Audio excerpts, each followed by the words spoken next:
Bonsoir tout le monde, suite des Fables de La Fontaine. Cette fois-ci, je vais vous lire une qui est un grand classique, donc je pense que beaucoup de gens doivent la connaître. Ensuite, je donnerai mon avis.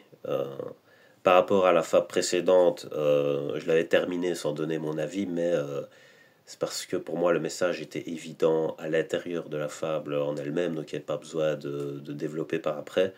Ici, j'ai quand même quelque chose à dire, donc je le dirai une fois que j'aurai fini. Voilà, la poule aux œufs d'or. L'avarice perd tout en voulant tout gagner. Je ne veux pour le témoigner que celui dont la poule, à ce que dit la fable, pondait tous les jours un œuf d'or. Il crut que dans son corps elle avait un trésor. Il la tua, l'ouvrit, et la trouva semblable à celle dont les œufs ne lui rapportaient rien, s'étant lui-même ôté le plus beau de son bien. Belle leçon pour les gens chiches.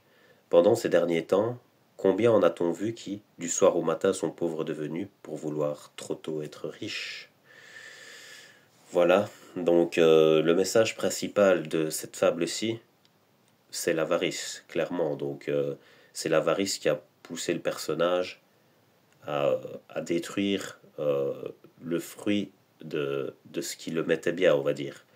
Et par rapport à la réalité, c'est une réalité. C'est-à-dire quand on a un comportement avare, on détruit ce qu'on veut obtenir.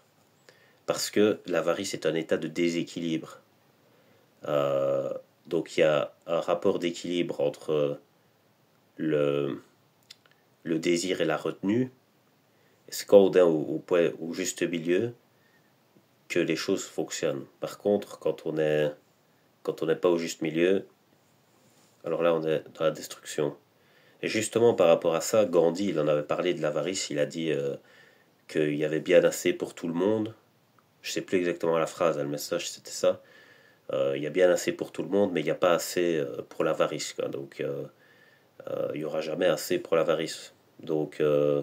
Ça c'était le message de Gandhi. Alors par rapport à la religion, l'avarice elle a un très grand rôle aussi parce que c'est le pire péché qui existe. Donc euh, on entend parfois que c'est tel ou tel péché. Non, le pire c'est l'avarice. Et je vais vous expliquer pourquoi. Par exemple, euh, dans la religion catholique, vous avez les 7 péchés capitaux.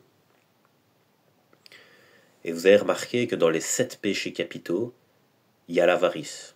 C'est-à-dire, elle est le dénominateur commun des 7 péchés capitaux, l'avarice. Pour vous dire à quel point c'est abusif, c'est le pire, quoi. Donc je vais vous citer les 7 péchés capitaux et je vais vous dire en quoi l'avarice est dedans. Vous avez l'orgueil, vous avez l'avarice elle-même. Mais en fait, on ne devrait pas la mettre dedans vu qu'elle regroupe tous les autres. Vous avez la luxure, vous avez l'envie, vous avez la gourmandise, la colère et la paresse. Alors, on va commencer par l'avarice. L'avarice est en elle-même, donc forcément, il n'y a pas besoin d'expliquer plus.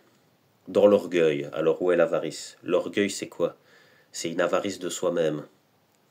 Donc, ça veut dire que l'orgueil, c'est un désir trop élevé euh, de d'avoir une forme de puissance, quelque chose comme ça. Donc ça, c'est l'orgueil. Donc c'est pas un état équilibré par rapport à soi-même, c'est un état défectueux. Dans la luxure, c'est une avarice de sexualité. L'envie, c'est c'est une avarice de convoitise. Donc euh, quand on est au juste milieu, comme je dis, il y a la retenue. L'envie, c'est que dans un sens. Vous avez la gourmandise, alors ça c'est de l'avarice de consommation. Vous avez la colère, alors ça c'est de l'avarice. euh, alors ça c'est un peu plus compliqué, il faut que je réfléchisse vite fait, mais je suis sûr que l'avarice est dedans. La colère c'est de l'avarice de contrôle, voilà. Ça c'est quand on veut trop contrôler. Et dans la paresse, ça c'est de l'avarice d'improductivité. C'est de l'avarice de repos, voilà, de se laisser aller, quoi. Donc vous voyez bien, l'avarice est partout. Et donc le message pour cette fable, c'est de bien respecter l'équilibre. Et quand on sent qu'on est en train de sombrer dans l'avarice, il faut voir vers quel extrême on est en train de sombrer parce que vous avez des antagonistes. Donc, par exemple, euh, comme extrême, vous avez quoi vous avez l'envie et la paresse. Ça peut être des extrêmes.